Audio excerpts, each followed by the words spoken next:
Germany Germany को के उच्चावचों के बारे में पहले वर्णन करेंगे। जर्मनी का उत्तरी भाग मैदानी प्रदेश है जो यूरोप के बड़े मैदान का भाग है। मध्यवर्ती भाग में पर्वत व पठार जहाँ राइन दरार घाटी, ब्लैक फॉरेस्ट, वास्तेज पहाड़ियों से आवागमन का बाधा आती है। दक्षिणी भाग में आल्प्स, दक्षिणी सीमांत प्रदेश में हिम नदियों द्वारा जमा किए गए हिमोड़ पाए जाते हैं। स्थलाकृति के आधार पर जर्मनी को 4 भौतिक विभागों में बांटा जा सकता है जो निम्नलिखित है। जर्मनी का उत्तरी मैदान, मध्यवर्ती पर्वतीय व पठारी प्रदेश, तीसरा आल्प्स व अल्पाइन अग्रभूमि, चौथा है दक्षिणी सीमांत प्रदेश। पहला, जर्मनी का उत्तरी मैदान। यह विशाल मैदान जर्मनी के उत्तरी भाग में विस्तृत है। उत्तरी सागर व बाल्टिक सागर के दक्षिण में स्थित यह मैदान डेनमार्क की सीमा से प्रारंभ होकर मध्य में पूर्व से पश्चिम 240 किलोमीटर की चौड़ाई में फैला हुआ है। इस मैदान में प्लेइस्टोसिन हिमयुग के जलोढ़ निक्षय पाए जाते हैं। उत्तरी मैदान का ढाल दक्षिण पूर्व से उत्तर पश्चिम की ओर है। मैदान के उत्तरी भाग में हिमानी घर्षित मैदान पर मोरेन के जमाव से धरातल असमतल है, जबकि मैदान का दक्षिणी भाग नीचा और समतल है। जर्मनी का बर्लिन नगर इसी मैदानी प्रदेश में स्थित है। एल्ब, राइन, वेसर नदियाँ इसी मैदान में बहकर उत्तरी सागर में जाकर के गिरती हैं। दूसरा है मध्यवर्ती पर्वतीय व पठारी प्रदेश। जर्मनी के उत्तरी भाग के दक्षिण में कठोर व आग्नेय व कायांतरित शैलों से निर्मित पर्वत एवं पठार पाए जाते हैं। जर्मनी के मध्य भाग पर यह प्राचीन पर्वत क्रम हर्षियन काल का है। प्राचीन काल से नदियों द्वारा कटाव से गहरी घाटियाँ बन गई। दीर्घकालीन अपरदन से पर्वतों के शिखर गोल व सपाट हो गए।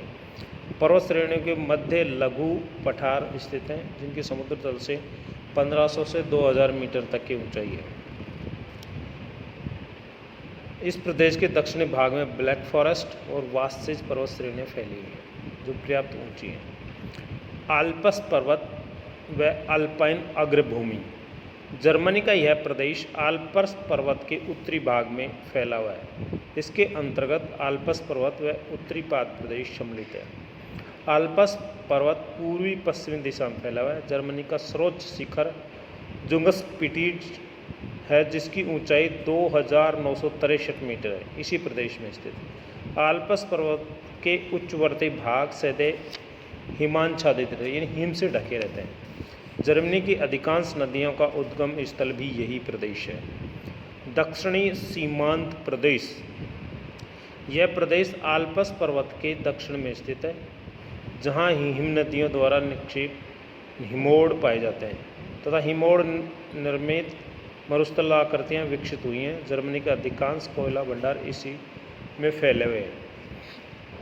अपुआ प्रदेश या अपुआ। जर्मनी में आल्प्स पर्वत जल विभाजक का कार्य करता है।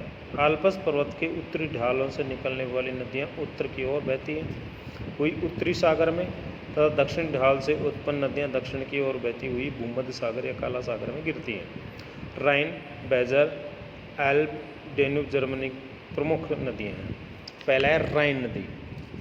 राइन नदी यूरोप की मुख्य नदी है जो स्विट्जरलैंड व जर्मनी की सीमा पर स्थित आल्प्स पर्वत को कैंस्टैंस झील के निकट से निकलती है, जहाँ से यह उत्तर की ओर बहती हुई नीदरलैंड में रॉटरडम के पास उत्तरी सागर में गिरती है। रूर इसकी मुख्य सहायक नदी है।